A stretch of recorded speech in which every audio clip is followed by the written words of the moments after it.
Yeah, I think the biggest news was the tsunami, right? I think we were the only island that had any type of damage, and it was down. And it's very interesting the way this works, but it must be have something to do with the bays kind of collecting. Because even if it's a small amount of increase in the sea level in Kailua Bay, even the last time we had a small tsunami, that's where the damage was, where the water came kind of onto the shoreline. And there's a Kinkamemea hotel down there that had a bunch of water come into the hotel and lobby, and there's canoes that got moved around and stuff. And it wasn't anything significant and massive, but there are other places that you couldn't even tell. So it's a very interesting dynamic where there's a big bay. It seems like maybe that collects and then amplifies the rise in the sea level. But That's interesting. I've noticed that. You're right about that. It seems like it's like no one else gets damaged, but that one spot kind of catches mhm, it. Yeah, and mhm, reflects it yeah. or something like that. God knows what.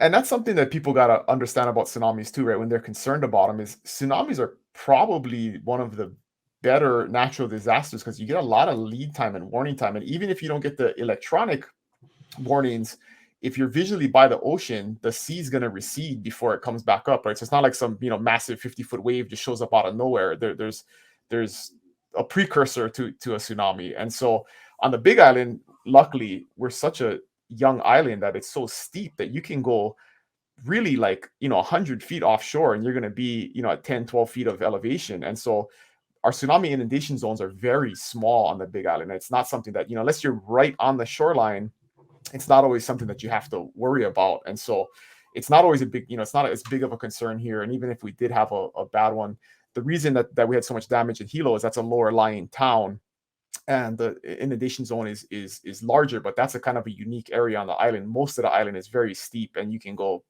100 feet offshore, and then you're above the tsunami inundation zone. Yeah, the Hilo reference is an interesting one. What was it back in 1940 something? There was There's a one in the huge 40s and one in the 40s, right?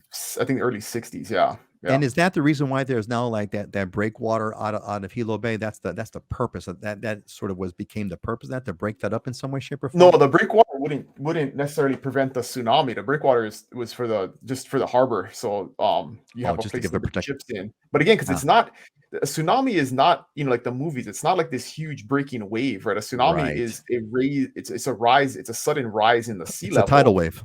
Yeah, and so a wall necessarily isn't going to stop it, because if there's water beyond it, the water will rise. The Gonna water rise anyway. will continue to rise as it gets towards the shoreline. So Got it. yeah, the wall was more to protect the bay from surf, so you could. That's where the Hilo Harbor is, with all of the shipping Right. containers and Right. cruise ships parked and all that stuff. That's right. That's right. That's a good point. Well, Dylan, Heather shares the fear. See, now we've now confirmed that Heather's fears of tsunamis are realized. But Heather, yeah, hey, you always have to be careful. You always have to be careful. Um, but And, it's and just and there's stories of the people in Hilo, right? The reason why so many people died in those tsunamis was they didn't understand the concept, and the water receded, the bay got drained out, and people were going out into the bay and picking fish up because there's fish flopping around, and they didn't, people didn't know what was going on, and then the sea came back in rapidly when the tsunami came in. So that's your indicator. If you see the tide going down quickly, go in the opposite direction, and you should be okay. plus these days, unlike the 40s, boy, we like you said, there's just like plenty of warning, hours and hours Mhm. of warning. There's a fun not There's so much technology, there's so right? much I mean, tech, you got these and yeah, buoys and the everywhere. warnings Yeah. and the social media, and your phone goes off, and your friends are calling you. Yes, North Shore is 25 to 35 feet oh, for the I surf didn't know side. that. Oh man, I Yeah, have to it's check that coming in out. for Yeah. this today, rising today through the weekend. So we should have some good surf. I remember it when I used to live on the Big Island. I'd get so excited when Oahu North Shore would get massive. It would wrap into Kauai Harbor when I lived over there, and I'd go out surfing. And there were only a couple of places like the Point at 69s that could handle it. Everything else would close out on the Big Island. So yeah, so we got big surf. So no, you don't have to worry about you know water going out and then rushing back in to come and get you. It's big waves over here right now that are pretty dangerous. So got to be careful on those. I've seen people get swept out, and the waves come up a long distance. They think they're safe on the sand. Then they get dragged out by the water after it's rushed forward. It's crazy. I've seen that. I talked about that with our Islander group once. A story that an incredible story. But anyway, Did, yes. did you guys Uh, see that video of the Hawaii Fire Department saving that guy in Kona? like 2 weeks ago when the surf was real big. It was after our last show, but it would look like a movie. The helicopter dropped the basket down. There was a guy on a rock, and you could see the big surf all around him. And the firefighter gets off, throws the guy in the basket, jumps on the basket, and as they're lifting off, this huge wave comes and totally engulfs the rock. Like, I mean, just right inches underneath the basket, and just misses them. And it was crazy. But Oh you know, man, I shout gotta out find that. to the first responders that put their lives at risk to save. I mean, hate to say it, That's but crazy. stupid people sometimes, right? I mean, there's no way you should be out in a situation like that when the surf is huge. But we see that every day where people go in the water and they Crazy. can barely swim the I know. 10-foot surf, and you're like, what are you thinking? You know?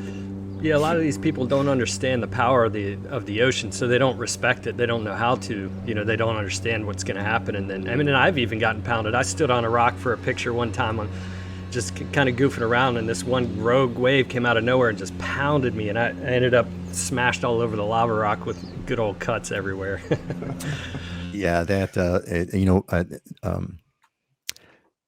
lack of respect of the ocean.